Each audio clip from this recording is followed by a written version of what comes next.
En France, la nécessité de créer une offre pluridisciplinaire de logement nous a conduit bien sûr à compléter des demandes et à bien sûr mettre en place un quota de logements dits sociaux.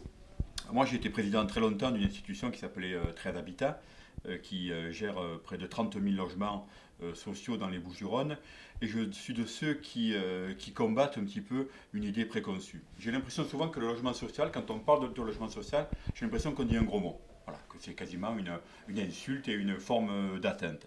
Aujourd'hui, par les temps qui courent, quand on connaît le prix de l'immobilier dans notre département, dans notre région, quand on connaît les difficultés financières de chacun, des familles, quand on connaît justement la demande en logement, il est indispensable que nous puissions toutes et tous, toutes collectivités confondues, toutes communes, eh bien, offrir, et souvent d'ailleurs aux enfants du pays, aux enfants de la commune, aux enfants du village, offrir de quoi se loger.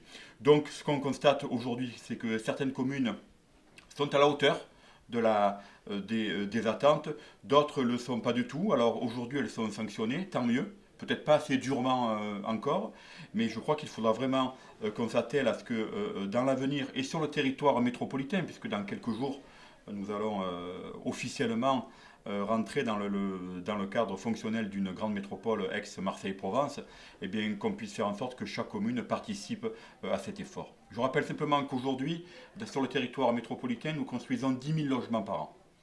Quantitativement, c'est bien. Qualitativement, ça l'est moins.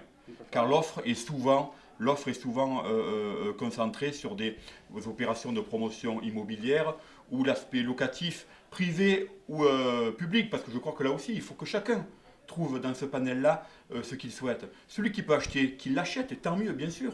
Celui qui peut louer dans le parc privé, qu'il le fasse aussi. Mais celles et ceux qui ne peuvent pas, il faut à tout prix qu'on puisse leur offrir un logement accessible pour tous. Alors aujourd'hui, je terminerai par ça. J'ai envie de dire que puisque le mot HLM, logement social, est un gros mot, eh bien, parlons de logement pour tous. Voilà.